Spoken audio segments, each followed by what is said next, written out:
Hi, this is Swan with Swan Amity Studios and Janeway, my B-77 Bernette, and I are back to stitch out three more stitches for you, this time 12 through 14 from Janeway here. Let's take a look at the first one. We're using a variegated thread from Wonderfill today.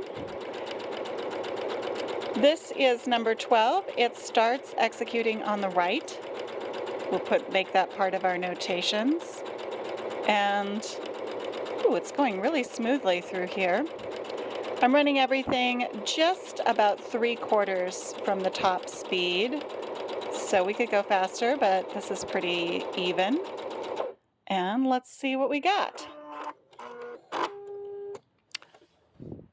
Now, this is one I thought I would really like, and I do. Interesting that it executes from the right-hand side, but it clearly has kind of a centering line on it. So if you wanted to line that up right in the middle of a project, you would need to know where it's going to start on the right-hand side, but it's going to look like it has that kind of interesting centering point. Looks like about 1/8 of an inch from the beginning of the execution. So that's fun.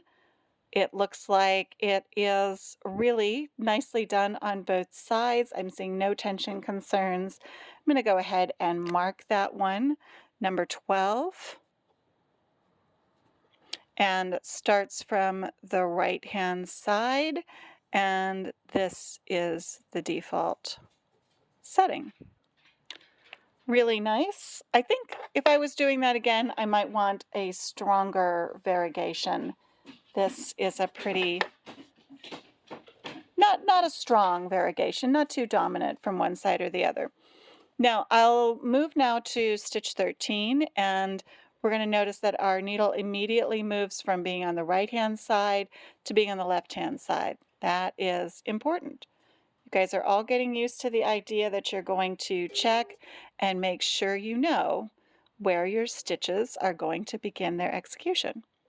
So here we go. We're starting from the left-hand side, locking in stitch, and away we go. I'm starting to feel like I should say maybe engage when Janeway starts taking off. Again, the action on this is really smooth. I'm noticing that the fabric backs up a little bit before it moves forward and advances. So I'm just paying attention to making sure that I'm not trying to force it to keep going forward. Little light pressure on my fingertips to make sure it stays going straight through the machine, and that's all I'm giving it.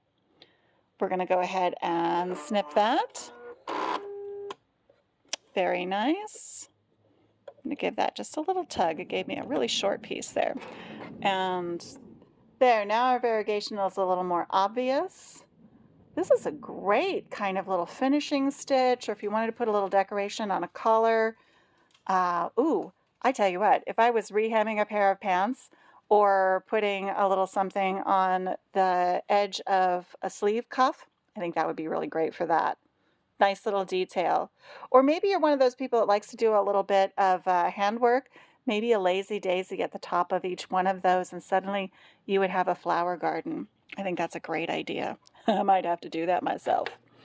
Let's go ahead and move to 13. We did 13. Let's do 14. And as you know, before we move on, we want to make sure that we do our notations. Sometimes I get excited and I just start going to the next one. Executes from the left, and this is the default. Some of you might say, why am I putting default on everything? Well, once you get a little further into some of your stitch libraries, you might find that you forgot that this is the first one you ran. So knowing that it's the default and you didn't change anything about it, really helpful. We're going to drop this one down, and once again we're executing from the left. So when we bring our needle in, it's going to be right on the line to the far left side of our foot. Stitch 14. Locking in stitch, and away we go. Oh, I can tell I'm already going to like this one. Sometimes I wish that I could get this in there in a way that you could see it forming, but to be honest, where I'm sitting, I can't really see it forming either. I'm just kind of watching for where it's going. This is another one that kind of moves back and forth through the machine. I thought it would look like little L's, like little looping L's. So let's see what it actually looks like when it finishes. So I'm already guessing it's not going to exactly look like what I thought it would based on the display. So someone asked me not too long ago, why don't the displays look like what the stitch is really going to do? And I think that's a complicated question because we're never sure what the designers actually have to work with. Look at that. So it does kind of look like an L, but I would say it doesn't exactly look like what I expected based on the display. Close, but not quite. There's a little squaring off to the top. I'm not upset with that. You can really see the variegation in this one. And I think I'm ready to make a little notation. Oh, and the back side. Tension looks good. Yeah, I'm pretty happy with that. Nice and flat the way it's stitched out. So let's say that that's number 14. And number 14 executes from the left. And this is the default. I hope you've been enjoying seeing what all of the stitches look like on the B-77 Bernette so far, and we wish you a gloriously happy day of stitching.